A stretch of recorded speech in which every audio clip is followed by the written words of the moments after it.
মূলত এই ট্রাইব্যুনালটাই হচ্ছে একটি পরিকল্পিত রাজনৈতিক প্রতিহিংসা চরিতার্থ করার জন্য ইউনূস এবং তার দোসরদের ষড়যন্ত্র। কারণ হচ্ছে যে বঙ্গবন্ধু কন্যা মাননীয় প্রধানমন্ত্রী জননেত্রী শেখ হাসিনা রাষ্ট্রীয় ক্ষমতায় যখন দায়িত্ব পালন করছিলেন, তিনি কিন্তু ৭১-এ যুদ্ধবারীদের শাস্তি কনফার্ম করেছিলেন। অর্থাৎ ৭১-এ যে যুদ্ধ অপরাধ জেনোসাইডটা হয়েছে, সেই রায় শেখ হাসিনা কার্যকর করেছিলেন। জননেত্রী শেখ হাসিনা, প্রধানমন্ত্রী শেখ হাসিনা তার দায়িত্ব পালনকালে বঙ্গবন্ধুর আত্মস্বীকৃত খুনিদের বিচারের রায় কার্যকর করেছিলেন।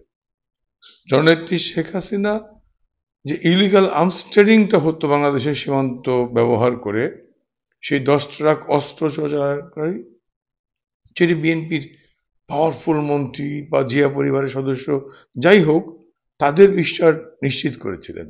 জননেত্রী শেখ হাসিনা পাকিস্তান থেকে আরজেস গ্রেনেড এনে যে গ্রেনেড ছুড়ে শেখ হাসিনাকে হত্যা করতে চেয়েছে, শুধু শেখ হাসিনা না, বাংলাদেশের মুক্তিযুদ্ধের পক্ষের প্রগতিশীল নেতৃত্বকে ধ্বংস করে জাতিকে মেধাশূন্য করতে চেয়েছিলেন, নেতৃত্ব শূন্য করতে চেয়েছিলেন, সেই বিচার করেছেন। জননেত্রী শেখ হাসিনা বিডিআর মিউটিনিতে আমার যে ৪৯ জন মেধাবী সাহসী সেনা অফিসারদের হত্যা করলো, সেই হত্যাকারীদের বিচার করেছেন। এইটাই ছিল শেখ হাসিনার প্রতি এই যারা বাংলাদেশ বিরোধী অপশক্তি, যারা ৭১ সালে বাংলাদেশের স্বাধীনতা জন্মকে মানতে পারেনি, ৫০ বছর ৫৫ বছর পরে হলেও ওরা এর প্রতিশোধ নেওয়ার চেষ্টা করলো, প্রতিশোধ নিল। আমরা এটি মনে করি, জনগণ মনে করে এটি অ্যাবসুলেটলি ফ্রড। এটি একটি রাজনৈতিক জিঘাংসা চরিতার্থ করার জন্য। এই সরকার অবৈধ, এই ট্রাইব্যুনাল অবৈধ, অবৈধ ট্রাইব্যুনাল থেকে বেরিয়ে আসা যে কোনো রায় এটি অবৈধ। আমি একেবারে আইনি জায়গায় চলে যাই। ট্রাইব্যুনালটা অবৈধ কেন? ট্রাইব্যুনালের চেয়ারম্যান তিনি হবেন যিনি হাইকোর্টের বিচারপতি মানের একজন ব্যক্তি। বর্তমানে যে মুর্তজা মজুমদার ট্রাইব্যুনালের চেয়ার করছেন, তিনি কিন্তু অ্যাডহক বিচারপতি ছিলেন।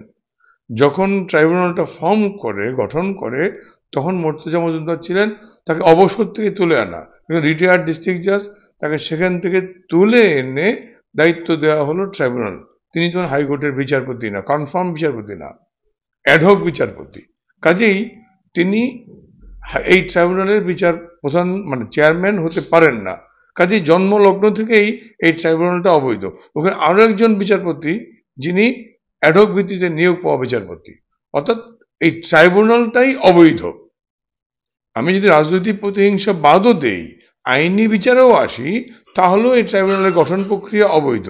যেহেতু ট্রাইব্যুনালটা অবৈধ, যে কোনো সময়ে উচ্চ আদালতে একটা রিটেই কিন্তু পুরা ট্রাইব্যুনাল, তার অস্তিত্ব, তার গঠন প্রক্রিয়ার মধ্য দিয়ে রায় সবই নাল অ্যান্ড ভয়েড হয়ে যাবে, কিচ্ছু টিকবে না। সেই কারণে বাংলাদেশের জনগণের প্রতি, আওয়ামী লীগের নেতাকর্মীদের কাছে আপনার মাধ্যমে আহ্বান, ভয় পাওয়ার কোনো কারণ নাই। মাননীয় প্রধানমন্ত্রী বলেছেন ডোন্ট কেয়ার, অতএব ডোন্ট কেয়ার, সাহসের সাথে এগিয়ে যাও।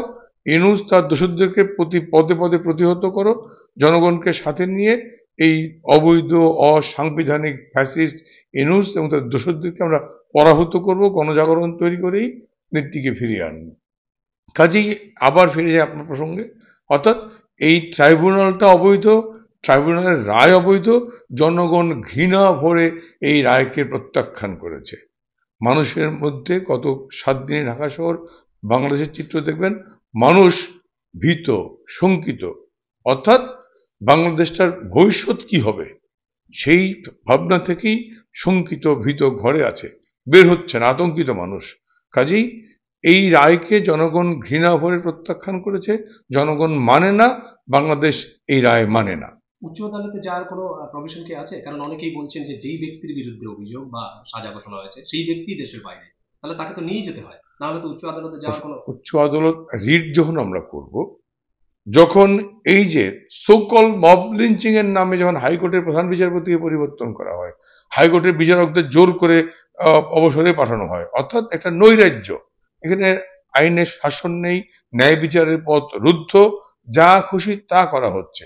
কাজেই যখন আমরা একটি গণঅভ্যুত্থানের মধ্য দিয়ে, অর্থাৎ গণজাগরণের মধ্য দিয়ে ইউনূস সহ তার দোষরদেরকে পরাভূত করব, যখন ন্যায় বিচারের পথ উন্মুক্ত হবে, আইনের শাসন প্রতিষ্ঠা হবে, তখন এই যে ল পয়েন্ট আমি বললাম যে এই ট্রাইব্যুনালের গঠন প্রক্রিয়াই অবৈধ।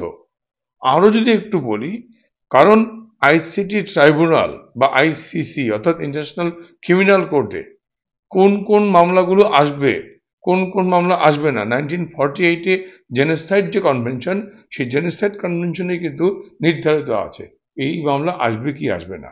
এখানে জেনোসাইড হয়নি, এখানে এথনিক ক্লিনজিং হয়নি, এখানে ক্রাইম অ্যাগেনস্ট হিউম্যানিটি হয়নি।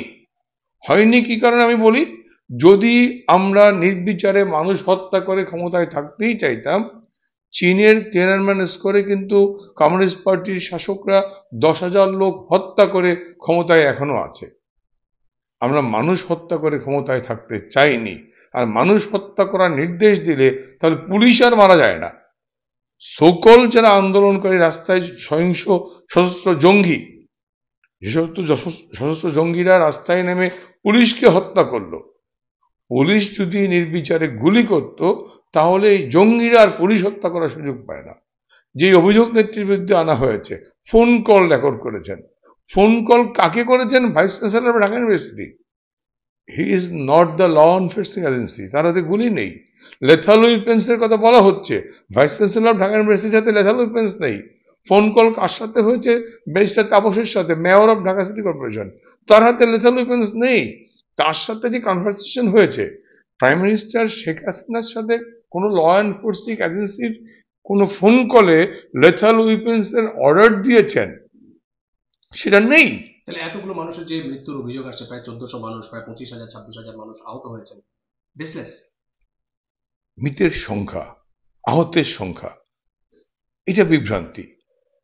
ভলকার তুর্ক বললেন জাতিসংঘের যে কমিশন, তিনি বললেন 1400, আর ওদের যে জুলাই ফাউন্ডেশন ওরা বলছে 600। ওরা যে টাকা চুরি করে টাকা বিতরণ করছে, আত্মসাৎ করছে, সেখানে কারা? 600। আর ভলকার বললেন 1400। ডিফারেন্স হচ্ছে দ্বিগুণেরও বেশি। কোনটা সত্য? আমরা কোনটা সত্য ধরবো? যেই 600 ওরা বলল, সেখান থেকে 52 জন লোক কবর থেকে উঠে যা বলছে আমি মারা যাইনি, আমি সুস্থ আছি।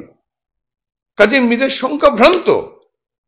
তারপরে আসবে, আমি বলি, জুলাই আগস্টে যারা মারা গেছেন সেই পরিবারের প্রতি আমাদের সহানুভূতি আছে, কারণ স্বজন হারানোর বেদনাটা আমরা বুঝি।